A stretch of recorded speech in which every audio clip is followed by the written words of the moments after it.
We fed him enough poison to kill 5 men. He ate it and asked for more. I shot him through the heart, and he fell. We thought it was over. Then he opened his eyes and lunged for my throat. My name is Felix Yusupov, and I was a prince of the Russian Empire. I lived a life of unimaginable luxury, but by the winter of 1916, our world was dying. Our armies were being slaughtered in the Great War, and our people were starving. The heart of our beloved Russia was rotting, and the source of this rot, this disease, was one man. A filthy, lecherous peasant from Siberia who called himself a holy man. Grigori Rasputin. He had wormed his way into the heart of the imperial family. The Empress Alexandra believed with all her soul that this mad monk was a messenger from God, sent to heal her hemophiliac son, the heir, Alexei.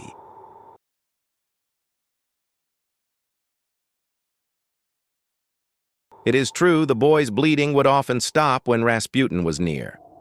Was it hypnosis, a peasant's folk medicine, or something darker? I do not know, but this power gave him absolute control over the Empress, and through her, our entire nation. Ministers were appointed and dismissed on his drunken whims.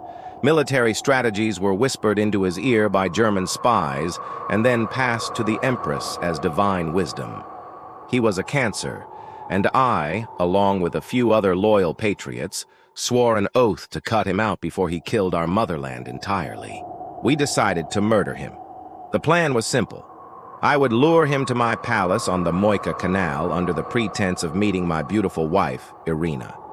We prepared a cellar room, laid out a table with his favorite sweet cakes and Madeira wine. But these were no ordinary refreshments. We had laced them with enough potassium cyanide to fell a horse. My co-conspirators waited upstairs listening, while I went down to meet the devil himself. He arrived late, his eyes burning with that famous, hypnotic intensity. They seemed to pierce right through you, to see every secret you held. He was filthy, his beard matted with food, and he smelled of unwashed peasant and cheap wine. Yet he had an animal magnetism that was both repulsive and compelling. I offered him the cakes. He took one, then another, stuffing them into his mouth. I watched, my heart pounding, for the poison to take effect. It should have been instantaneous. A few spasms, and then death. Nothing. He chewed happily, praising the baker. Panic began to creep into my veins. I poured him the poisoned wine. He drank one glass, then another. He looked at me, his eyes twinkling. "The wine is good," he said. "Give me more." An hour passed. He had consumed enough cyanide to kill a room full of men, and he was still sitting there, talking, his voice growing louder and more boastful. The poison had no effect. It was impossible. It was supernatural. The terror that gripped me then was unlike any I had ever known. This was not a man. This was something else. Excusing myself, I ran upstairs in a cold sweat. My friends looked at me, their faces pale. "It's not working," I whispered. "The poison does nothing." We decided there was only one way. I took a revolver, concealed it behind my back, and went back down to the cellar. Rasputin was still drinking. I stood before him, my hand trembling. I spoke of the crucifix on the wall, and as he turned his head to look at it, I raised the gun and fired a single shot into his chest. The roar of the gun was deafening in the small stone room. He let out a savage scream and collapsed onto the bearskin rug. I rushed over, kicking him to make sure. He didn't move.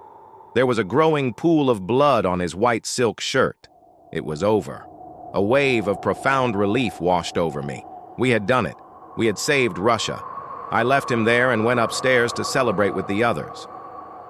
But a strange anxiety gnawed at me. I felt I had to see him one last time. I went back down to the cellar alone. He was still lying there, motionless. I bent over the body.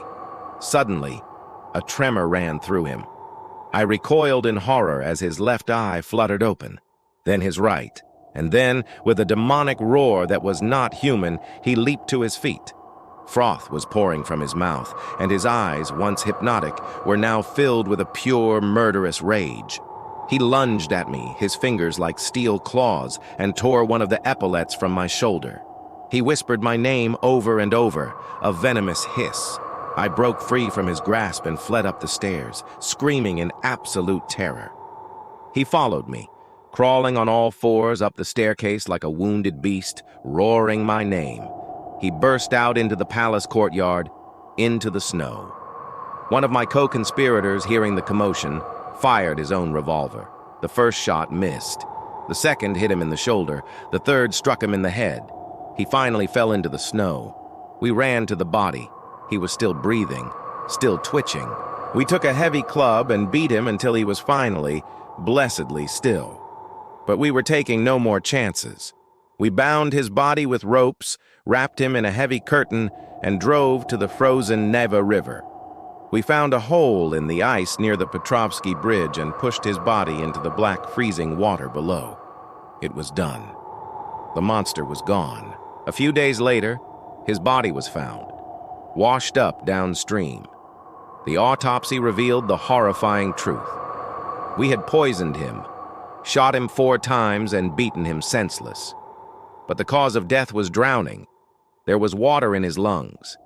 After all of that, after everything we had done, the man had still been alive when he hit the water, desperately struggling under the ice. We thought killing Rasputin would save Russia. We were wrong. His death only accelerated the chaos. The Empress was driven mad with grief. The people's faith in the Tsar, already weak, shattered completely. 2 months later, the revolution began. We had set out to kill a single man to prevent a disaster, but his unholy death seemed to be the very spark that ignited the flame. I was exiled, forced to live out my days with the memory of that night, of the man who cheated death again and again. We set out to kill a monster to save our country. But some monsters, when you kill them, only give birth to something far worse. We thought we were cutting out a cancer, but our frantic, bloody work only served to spread the disease faster and wider than we could have ever imagined.